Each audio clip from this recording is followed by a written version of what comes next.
In this video, I'm going to show you how to draw bodies in 3 simple stages. So if drawing bodies sounds intimidating, or you get overwhelmed with all the muscle names and you just don't know where to start, well, you're in the right place. And if you like this content, be sure to like this video and subscribe to our channel. Now let's get started with stage 1, setting it up. This step is all about proportions, and proportions are the foundation for drawing bodies. It's not just about the muscles, at least not yet. If you don't have proportions in the right place, the whole figure ends up falling apart and things won't be the proper size. So here's my favorite proportional system that I use all the time. So you're going to start with a line and then you're going to divide it in half. The halfway point is the bottom of the pelvis or the pubic bone. And the next step is to divide the upper half into thirds and divide the bottom part in half. The top half is going to fit the upper body and the lower half is going to fit the legs and the feet. And the bottoms of the kneecaps are going to be at the halfway point of the bottom section. So it's a really important landmark to think about when you are drawing figures. And this proportional system is for an 8-headed figure, so that's why it's really easy to divide things up evenly. Now let's draw the body using these tick marks. And we're going to start off by starting with the upper body, and I'm going to draw a rectangle for the upper body and divide that rectangle into 3 equal squares. Now you don't have to get this perfect, but try to get it to the point where they're at least the same height. And that's really what all that matters. Now you're going to take the first box and divide that into thirds. So we're doing thirds within thirds, but either way, the head is going to fit at the 2/3 mark. Now here's where things are going to get a little bit trickier, so let's zoom in. And now we're going to find the hand height. And from the top to the bottom of the nose, that is basically the size of your hand. So this hand length is really important because we will be using this as a unit of measurement for different parts of the upper body. Now the rib cage is actually going to fit in the second box right here. So this is why we divide things into thirds, is because we can actually compartmentalize these different landmarks in the body, like the rib cage or the pelvis, and use squares for it. So this is going to be where the rib cage is situated in. And also where we're going to mark out our hand lengths. So I'm going to go in with red and mark them down. So from the nose to the bottom of the neck is a hand length. The clavicle, it has 1 hand on both sides. The sternum is 1 hand length, and the opening of the rib cage is also a hand length on both sides. Now we're going to find the pelvis, and the pelvis is located at the bottom half of the 3rd box. I'm going to draw in the 3-finger gap and use a triangle to simplify the pelvis. Now I made the pelvis about the width of the ribcage because this is a male figure. Before a female figure, it's going to be a little bit different, but no worries, I will show you how to do that too. Now moving on to the legs, we're going to draw in the kneecap and make sure it ends at the halfway point on the bottom section. We're going to fan out to the femur, and then we're going to drop those legs down. And so for guys, make sure that the femur extends to the hips. It's not going to go any wider than that, or else it's going to have really big hips. So we got to make sure to be careful. For the arms, we're going to take the rib cage, or the length of the rib cage, and that is generally where the elbow is going to be situated in. So I always like to make sure that my elbows are basically at the ends of the rib cage, and then after that, we're going to swing out from the pubic bone, and that'll be where the wrist ends and where the hand begins. Now for the hands, I'm going to use just simple planes for this, nothing too complicated, not going to add any crazy fingers or bones or anything like that. I'm just going to make sure that the hands are the appropriate size. So if you think that this is too big or too small, the easiest way to do it is to just fix it. So you can just select the hands like what I'm doing right now and make it smaller or bigger depending on how you're checking it. So what I like to do is I'll take that hand length and I'll just measure it up to the head and just see if it matches, and then once I'm satisfied, then I leave it alone. So now that we have this figure, we're going to move this over to the other side, and I'm going to be drawing a female version of this using the same proportional system. So here I'm going to start off with the head here, and you can start off whichever way you want. I like starting with head because I like going from top to bottom. Or you can start off with the rib cage or the pelvis, or start off with the first 2 boxes, whichever one you want. And notice that for the female torso, I'm actually making the hips a lot wider, which creates an hourglass shape. So I actually narrowed down the rib cage just a little bit, and I widen the hips. So that way we have a more feminine figure that has a lot more curves. Just compare it to the man, which is a lot more straighter, but for the girls, you actually see more curvature. Now to make sure that things are the same proportion, I check my work by drawing a line from the top of the head to the bottom of the pelvis, and I make sure that each section is about 3 squares tall, or they're about the same height, and if that is correct, then I'm in the right direction. So the main mistake that people make when it comes to not knowing proportion is they don't check their work and they don't know what they're looking for. So everything that I do, I just make sure to check my work. And so here for the bottom of the feet, I know that the pelvis is the halfway point, so I make sure that the lower body and the upper body are about the same length. Halfway from the bottom is basically the kneecaps, so I make sure to draw that. And here I actually made a little mistake where I made the legs a little bit too short, but it's not really that noticeable. It just looked a bit off to me, but once again, people can have different length of limbs. People can have longer arms or longer legs. It really is up to you. As long as the kneecaps are basically in the same or in a good position, like in terms of proportionally to the legs, you're good. Same thing with the arms. For me, it's the rib cage for the elbows, and the wrists end at the pubic bone, and then there's the hands. And I just make sure that my hands are the right size. If I need to size them down a little bit, I can. These look a little bit too big, so I'm going to make them a bit smaller. Right, we don't want them as big as our head. And here looks pretty good. I add a little center line, and that looks pretty accurate. I'm actually going to move my legs down just a hair because I was supposed to make this figure just a little bit about the same height as the guys, but as you can see, the legs are a little bit shorter, which is totally fine. But here I'm moving them down, and I feel like that works a little bit better. So notice that I'm not adding any muscles or anything like that. This is just a super simple setup that is just to prepare you for adding volumes and muscles later on. And I'd argue that proportion is actually the most important step. Second is volume, but you can't really get the volumes right unless you get the proportions right. Now, of course, we can't draw a figure without showing how to do it, right? And the first step is setting it up, which includes proportions. But another thing that I do is not just proportions, but I also think about gesture, and I personally like to combine body types with this. So you can see that I'm starting with a curve rather than a straight line, because I'm also thinking about, hey, what's this pose going to look like at the end? So here I'm modifying my boxes, so rather than a complete like straight square, I'm changing it up so that the upper body is a little bit wider, and the pelvis is pretty narrow. And here I'm just adding all my proportions based on what we've talked about. So I'm keeping in mind of how big my head should be compared to the rib cage, as well as the length of the upper body.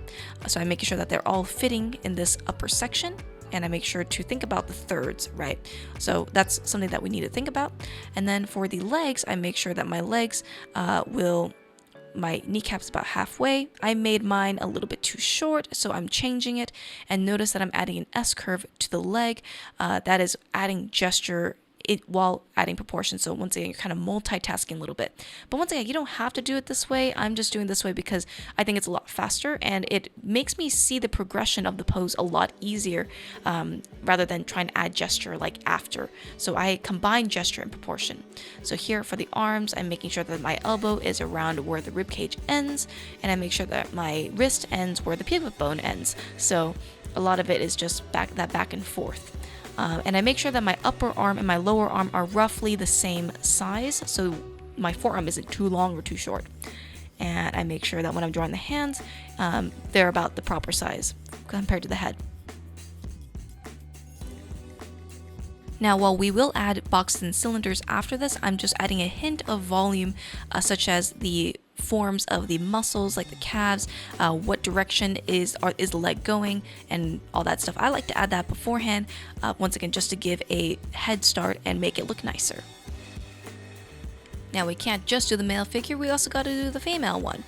So earlier I showed how to do proportions by starting with the line and dividing things in half, but this time I'm going to start off with the head and just kind of go a little bit more based on intuition, because sometimes, we don't have time to do all that and we kind of just want to do a head start.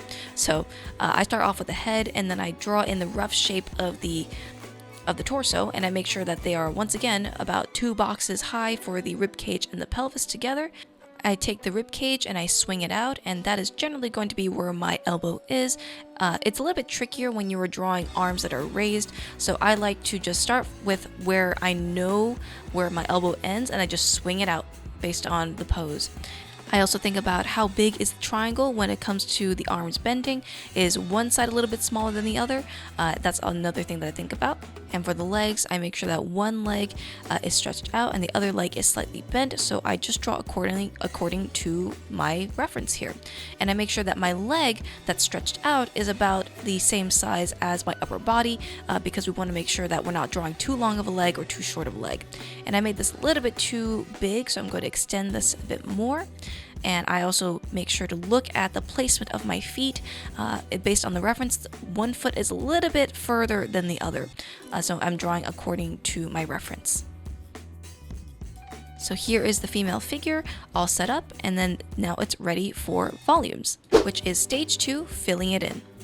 This step is all about showing dimension, which means we're going to turn the body into simple forms like boxes and cylinders.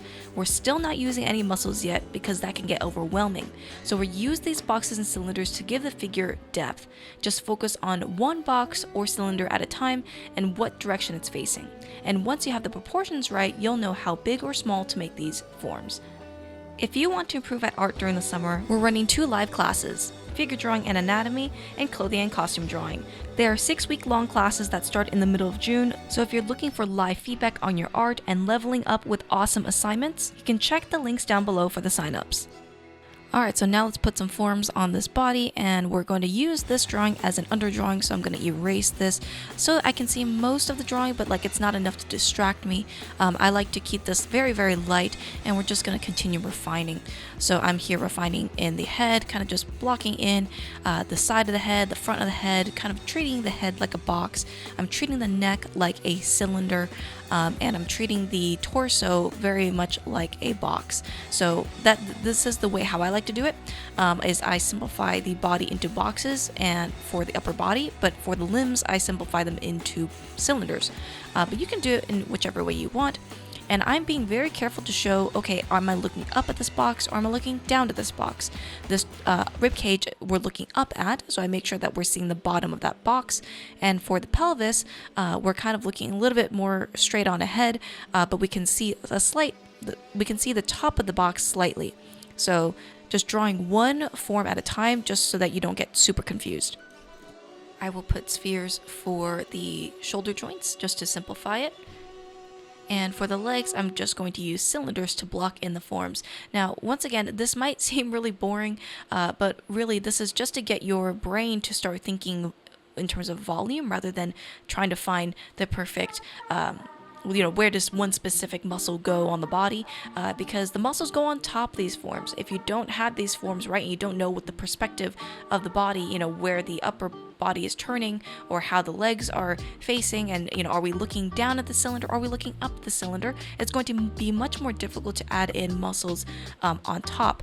So think of this as like building a house. You have your foundation, and then you got to make sure that all the plaster or all whatever kind of material that you're going to put on goes around that foundation and it's sturdy. So that is kind of a similar approach to drawing figures. Now, if you find that you're making some mistakes or if things aren't looking right, that's okay.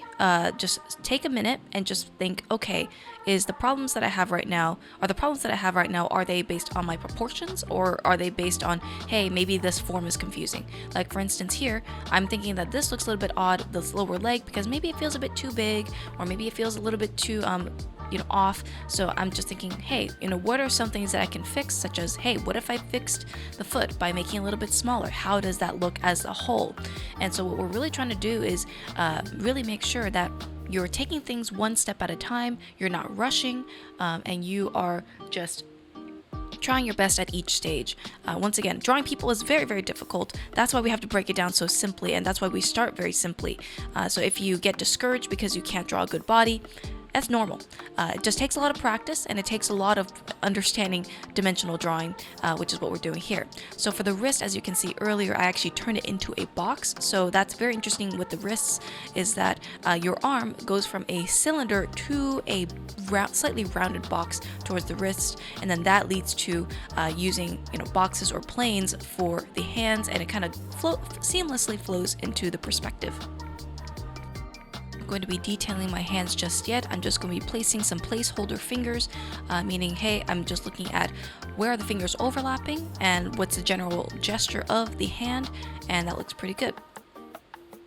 Alright, so now that we're done with the male figure, let's move on to the female.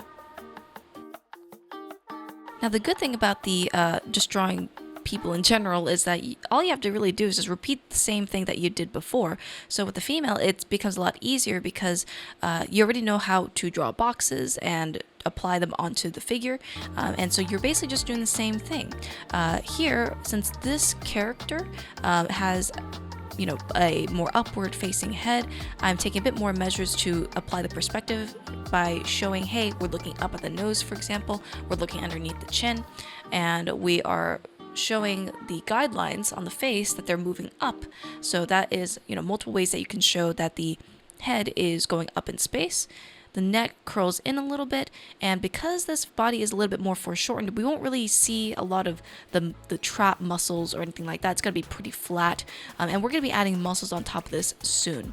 So here, I really make sure to add in the center line. That is really important when it comes to figure drawing, is knowing where your center is, because bodies are symmetrical for the most part. And if you don't have that center line, it's going to be really difficult to find, hey, where's the pubic bone going to end? Or, where do I split the rib cage? So always add that center line. Do not forget it. Later on, when you get better, you can probably imply the center line a little bit more interestingly by, maybe showing the abs and stuff. But for now, I would say be a bit more obvious with your center line because that's just good practice.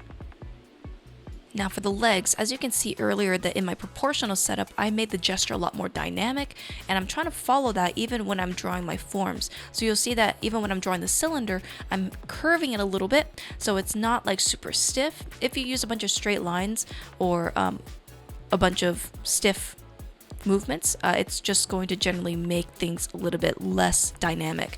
So you even see that when I'm drawing the calf, I'm making sure to curve the cylinder to make it look like it's the calf muscle, and that's what's going to make the figure, once again, look less stiff.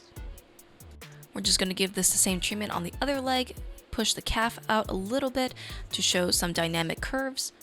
And you'll see how important having the proportional setup is, because I wouldn't really be able to know exactly how much or how far to push the leg out, or where's the kneecap. Once you know the proportional system and you know where it's supposed to go, filling in the blanks and just filling in the forms is so much easier now.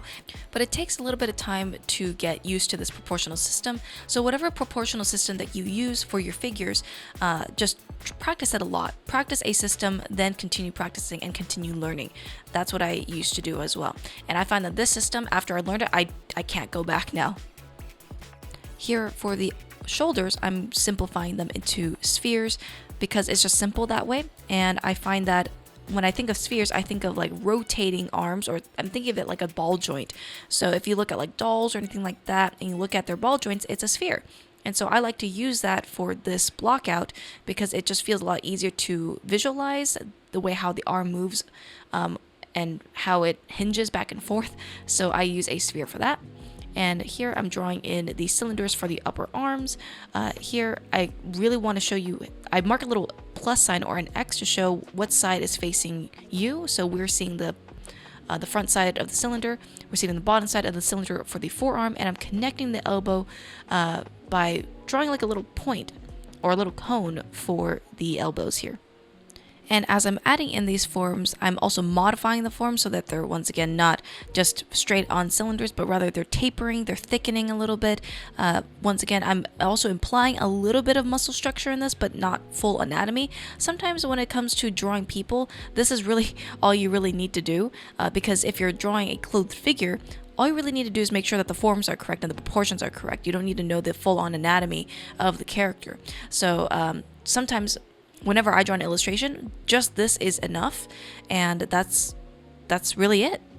Now to simplify the chest for the women, we can do a few things. So one way that I like to do it is I like to push out the chest almost kind of like a box or like a rounded box, and then I like to show the top side and the bottom side. So here I'm using kind of like a triangular prism to simplify the chest, and I'm making sure that the chest doesn't go past the rib cage, because in the model, the chest is more of a smaller size.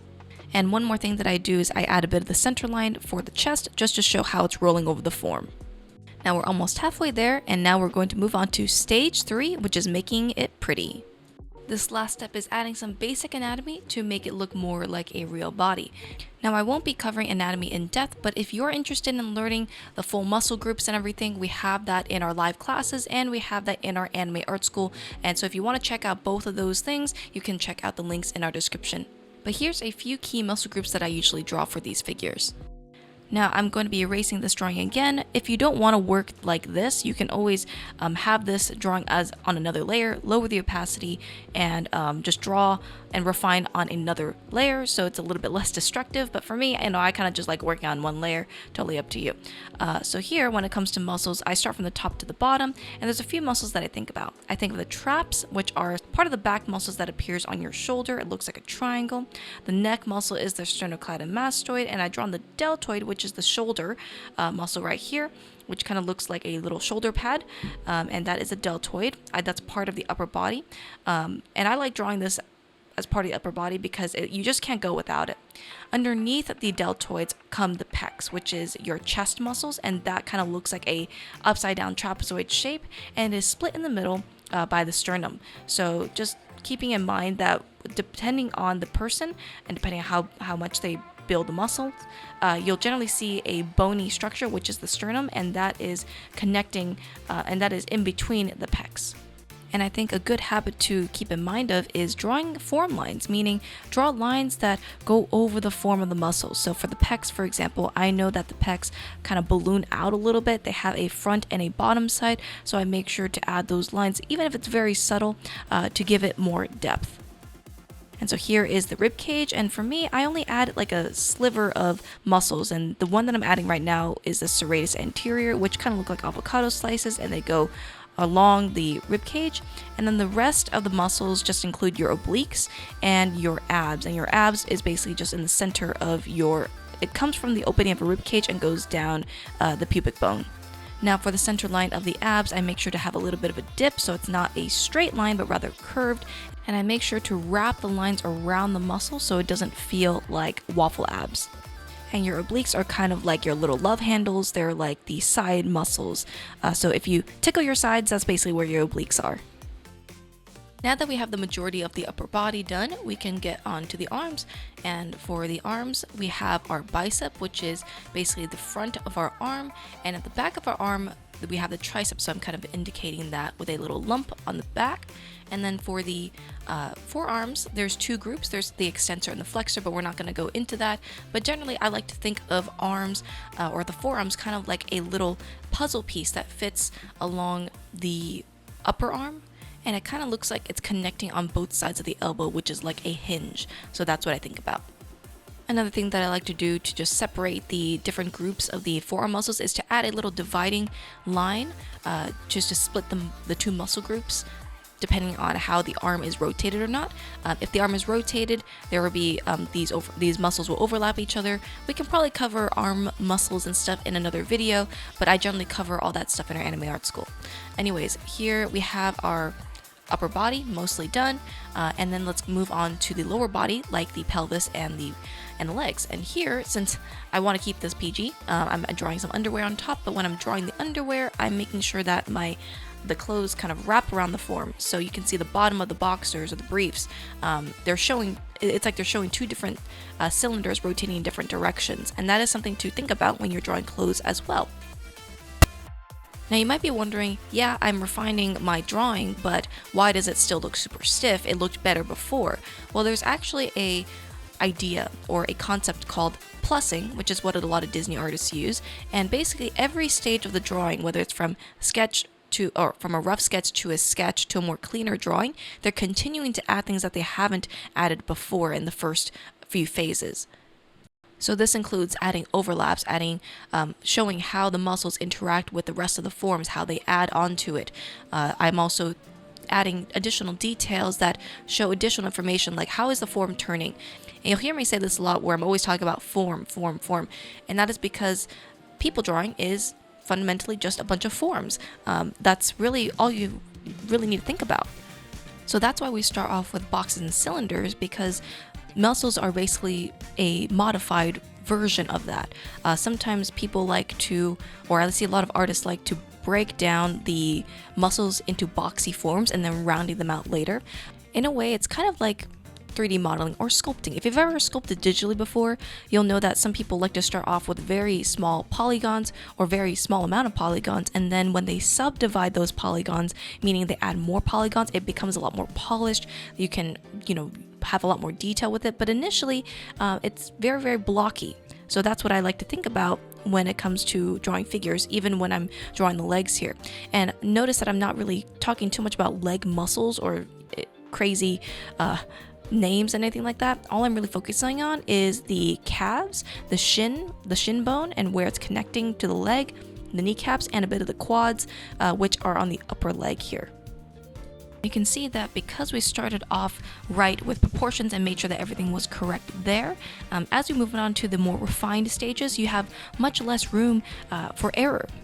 But at every stage, I always recommend to just check your work and see if there's anything that feels a little bit off. Whether that's the foot that's a little bit too big, because I tend to make the feet too big, or this is a great way to exercise your observational skills and ask yourself, what are the mistakes that I tend to make and how do I usually fix them? Alright, so we're basically about wrapped up with this drawing. I'm going to be adding a few more finishing touches to the drawing before we move on to the next figure. And what I'm doing here is I'm going to add some line weight. And line weight is basically just adding extra boldness or depth into the line work. This is so that I'm trying to lead you to looking at a specific area. For instance, if there's any nice crevices that I want to show you, beneath the armpit, or maybe there's a cast shadow in the figure, or maybe there's a leg that needs to be popped out a little bit more, like what I'm doing right now. I'm making it a little bit bolder so that there's a clear read and you understand what's going on with the figure instead of being confused.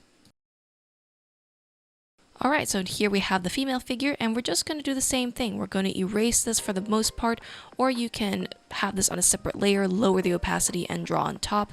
We're going to just do the same thing, which is fantastic, right? We don't have to think twice about it.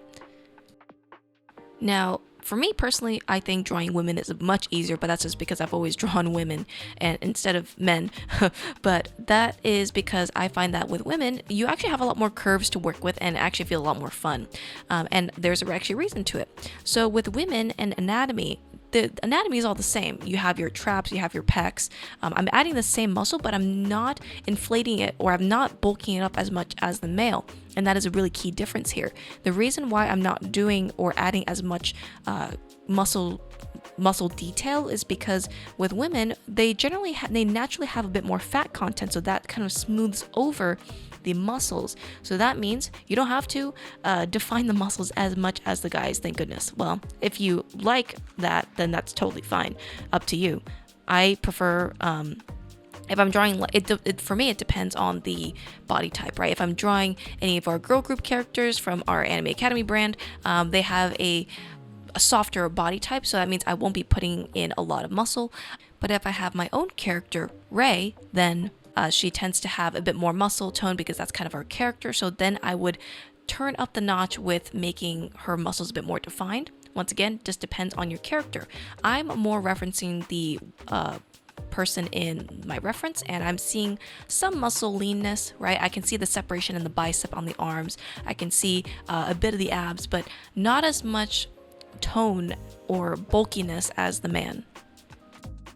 And as I've mentioned before, anytime that I'm refining something or adding more to the drawing, I'm continuing to find excuses to add overlaps or show a little bit more in the body that I haven't shown previously. But once again, I'm using the previous drawing as a base to start off with, so it makes the drawing process a lot easier, and I don't have to put as much work into trying to make the drawing look good, because the form's already in there, and all I have to do is just accentuate the forms or hint at it a little bit more gracefully or more designed out by adding hatching or by showing, hey, what muscle is in front of what, adding a little bit of the rib cage, for example. So it's all based on your taste of how simplified or how realistic do you want to go. I'm also looking at the empty space between the bent arms because those have a very specific shape, and I want to make sure that that matches with the reference. And speaking of adding a bit of detail or a bit of implication of the muscles, I add a little tiny dot, or not dot, but a little line right there just to separate the quad from the side of the leg. And that is, I would say, even though anatomy isn't the most important, sometimes understanding how and where the muscles are makes it so that you can add that little detail because it feels believable. And once you know all the muscles, it's honestly really easy to identify them. They all have their specific names and they all have their specific shapes. All you have to do is just put them in the right place. And although that seems hard at first, the more you draw it and the more you memorize and have a process, the easier it'll become. So don't worry if you struggle with anatomy. It is completely possible for you to memorize all the muscles or all the major muscle groups. The way how I used to memorize it was I just drew a bunch of figures and I studied them and I labeled and color coded all the muscles so I knew where they were. If that could be something that helps you memorize muscles and how to know the anatomy, then you can try it out. And as we did to the previous figure, we're going to add some additional line weight. So that means, hey, maybe we'll push out this arm a little bit more. Maybe it needs a bit more contrast.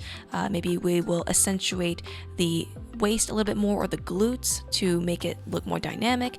And anytime that I'm drawing or adding boldness to the lines, I'm also thinking about how thick do I want some areas of the body to be so it looks aesthetically pleasing. Now you can find artists that you like in terms of line work and study their line work style and analyze where do they put darker lines or where do they put lighter lines. I like to put lighter lines in areas of detail, but I like to put bolder lines on areas of overlap or outlines. And that is pretty much it for this figure. Alright, so this is an additional step, which is adding some shading because shading is always fun.